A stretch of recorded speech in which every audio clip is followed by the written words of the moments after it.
it. I was just about to say, that does it. I'm moving. That's a nice fish. And we're in. And away. Not as big, but very welcome. I think I'm probably going to find that there are strands of weed just under the surface. So my plan would be to fish with a floating line and a buzzer, and that buzzer would be just under the surface, and I'm going to try a variety of buzzers until I give up with the buzzers, and then I'm going to come up with a plan B. And at the moment the plan B is up here and is still being worked out, but I may not need it. I may catch them on a buzzer. So we're going to go with a 6-weight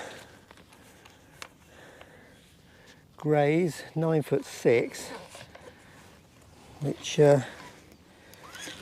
should come in 4 pieces. Don't even see behind me, but we've got a swan doing this is my territory bit. So we have our first cast in the water. When I say cast, I'm being very generous as to what I'm defining as a cast. It kind of went in, it's kind of straight. So I'm anchored from the bow. The wind is taking me that way. And this swan, I think he's all right, but he's just letting me know that, all right, mate. Doing the old tail wagging thing. The lake's big enough for both of us.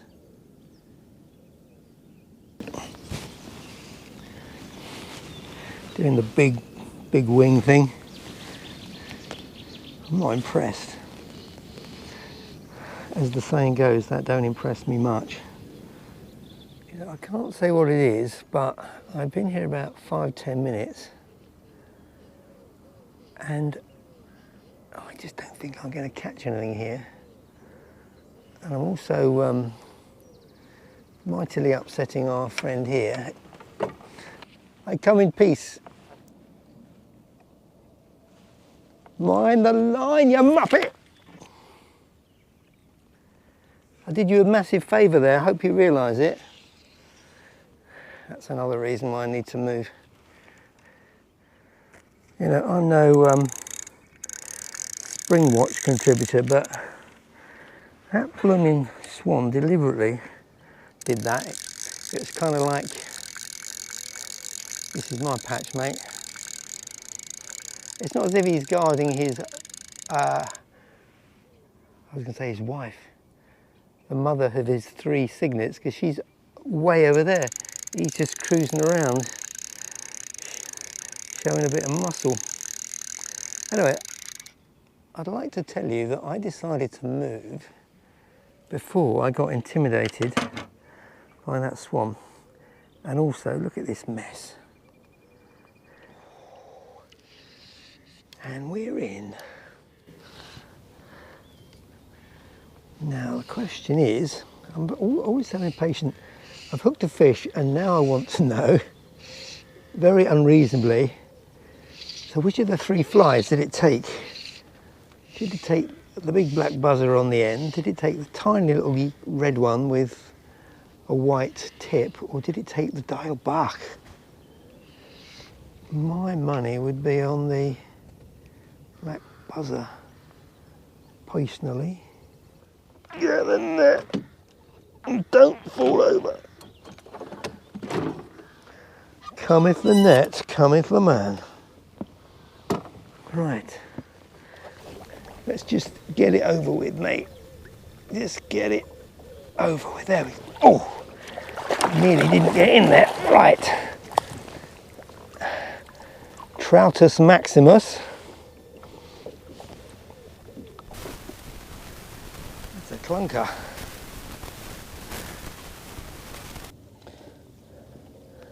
And if I'm not very much mistaken, we don't have a fly in its mouth.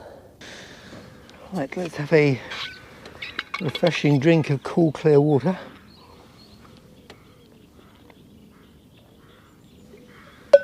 It's a lot more overcast than I was, well, when I say I was banking on, I mean I'm quite pleased it's overcast, because to be in a boat in the full sun is not always a pleasant experience. Oops, the seat's gone. So, mustn't grumble. So let me tell you what's going through my mind at the moment. If I did in fact catch that on the black buzzer on the point, which I think I did, even though the hook had come out by the time I'd got close enough to see the evidence, I'm just wondering whether I should put a couple more black buzzers on to increase my chances, or do I want to spread bet and have 3 different flies? Dear, oh dear. Decisions. Right, there's more action where I caught that last fish. Unfortunately, the wind's going that way, so being basically lazy, I'm just casting with the wind behind me, but if that's where the fish are, I've got 2 options. I've either got to let it drift round, which is no bad thing, or move the boat further up so I can fish down. Tell you what I'll do. I'll start by see if I can cast over there. Well, it's not proving to be too much of a problem. There we go, that worked. So the flies can swing round. Win-win. Everyone's happy. Right, that does it. I was just about to say, that does it. I'm moving. And what happened was, I'd carried out my plan. Look at it taking line. Oh! It took line. I thought it was there, and it jumped over there. Oh, this one is. That was my fault. The line got caught around my shoe.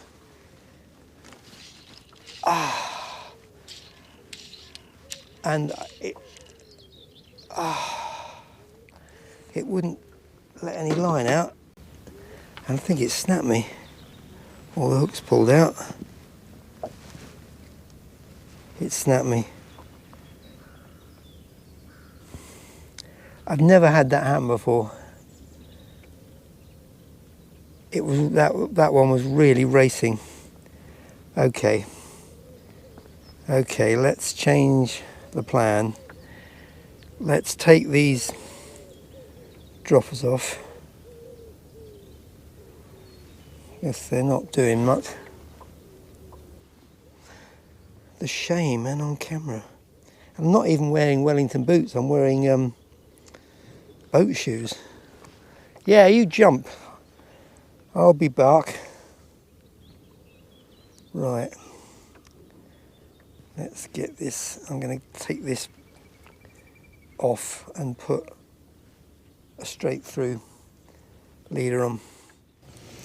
Yeah, as I was changing this leader to a straight 9 foot 5 pound, I suddenly had this horrible feeling that with this fly box that has got 650 flipping flies in, I'm not sure I had another buzzer that size, another buzzer that size.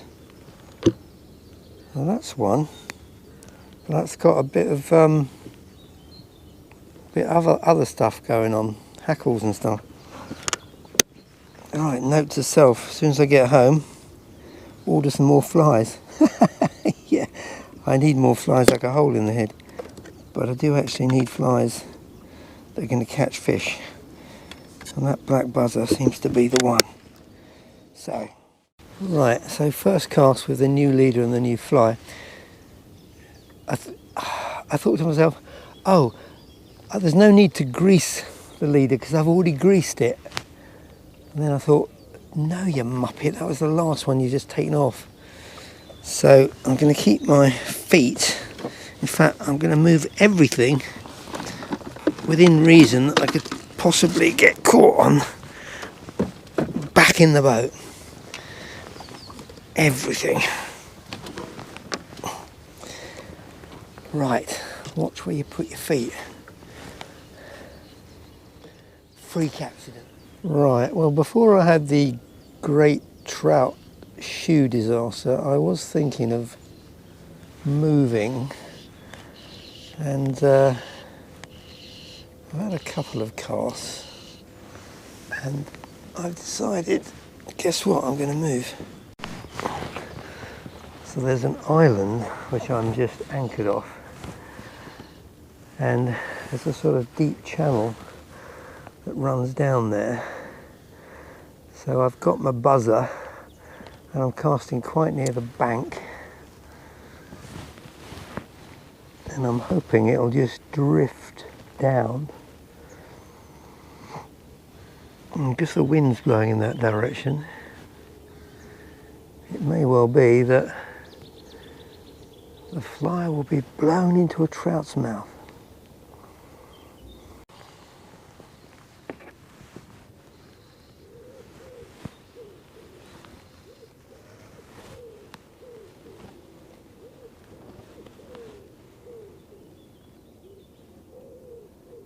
So I tried a few casts with that other big buzzer, black buzzer, nothing. So I've put on a really small, maybe size 16, one of those buzzer that's like really shiny, like it's made of plastic or something. Give that a go. I'm paranoid about the line catching around everything now. What I need is a line basket. Right, focus. So I'm starting to look at my watch, and normally when I do that, it's telling myself that things are a bit slow, and should I stay or should I go now? I've been here a couple of hours. I think I'm going to try down the other side, which probably I should have done ages ago, and give it half an hour there, and if nothing, then it is what it is and it's time to go. So let's get the anchor up. Well, we've moved, we're in deeper water. I adopted a fairly high risk strategy, which with all the weed around, which was to put on a gold head, a blue flash damsel. That didn't work. So I tell you how far we are into the last chance saloon here. I've put on a squirmy wormy. Well, here I am in the last chance saloon, and it looks like I'm not the only one here, because I put back on the big black buzzer that I had lost all my confidence in, and I literally was going to give it a few more casts and then I was going to go. So I'm very gently retrieving it in, and I'm thinking, oh, I think I might have got some weed on here, but no, it's Mr. Trout.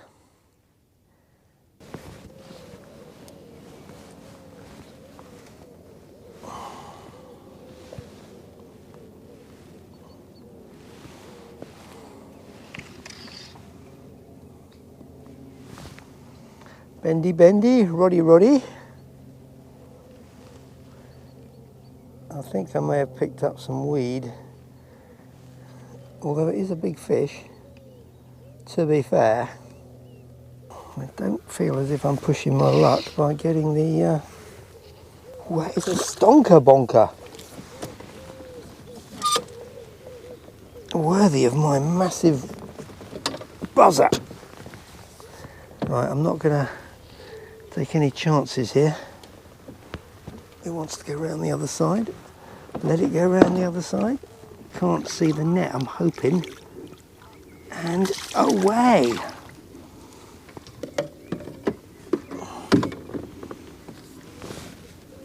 That's a nice fish. Look, you don't own the lake, mate, all right? Shares is. Dearie me. That's a big old fish. It's quite fortunate to look where that hook is. Very fortunate to land that one. So, large buzzer with a bit of a ready throat, slow retrieve. It's 12:30. I should probably be going in the next few minutes, but you never know. I might stay here for a little while. The wind swung round. The wind swung round. It's behind me now. It's behind you. Where's the line? It's everywhere.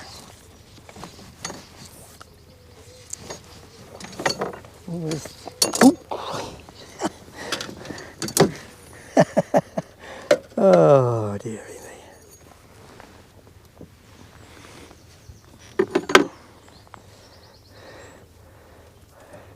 Something nearly was catapulted out of the boat because I wanted to get back fishing without sorting my line out properly.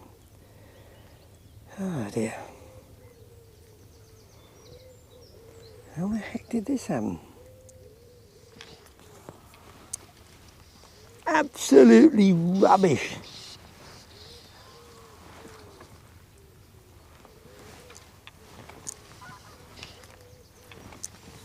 I'm going to blame it on the fact that the wind has dropped and it's very, very humid and it's doing something to the atmospherics.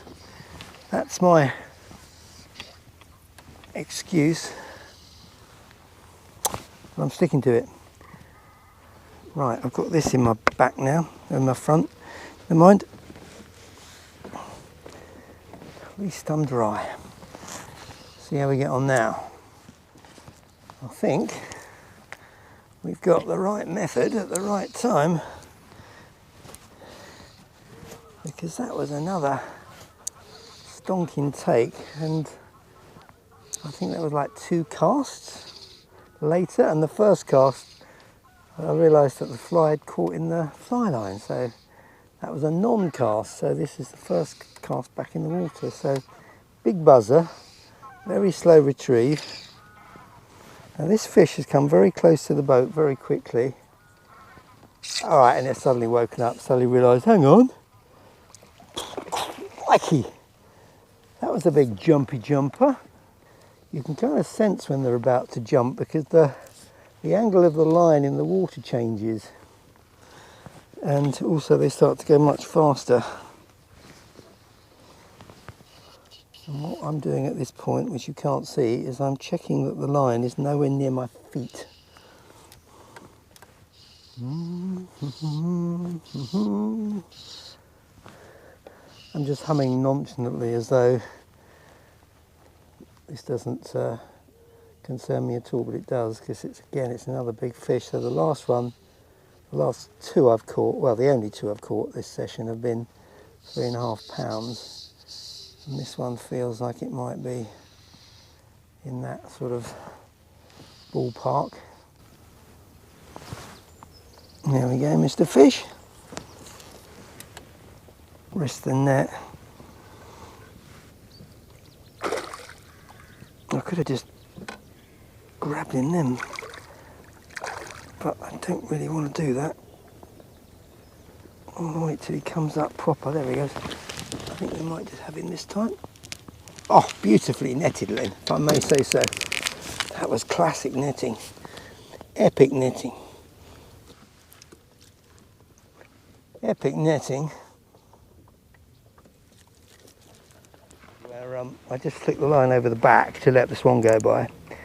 But I've just picked up the rod to recast, thinking I've got some weed on the line, and it would appear I've caught another fish.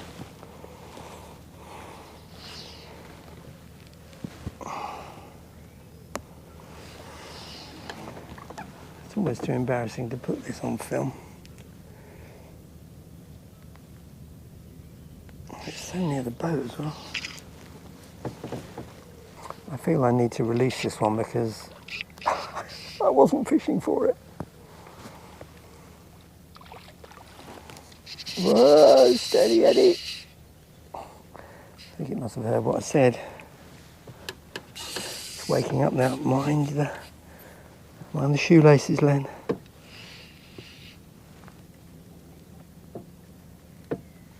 Right, this is going to be the last trout of the session, so I'm going to play it from the reel, which is something I never normally do.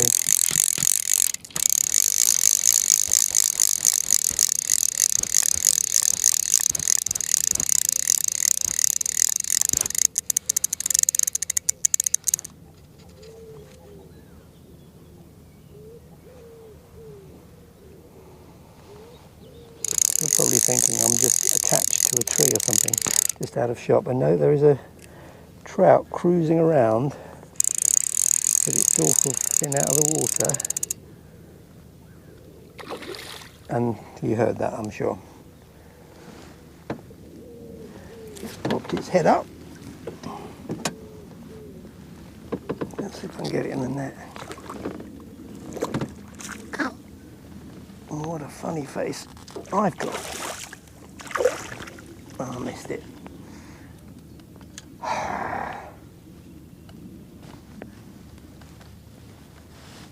Patiently wait to get it back again. Come on. You can see the hook in the corner of its gob. And away.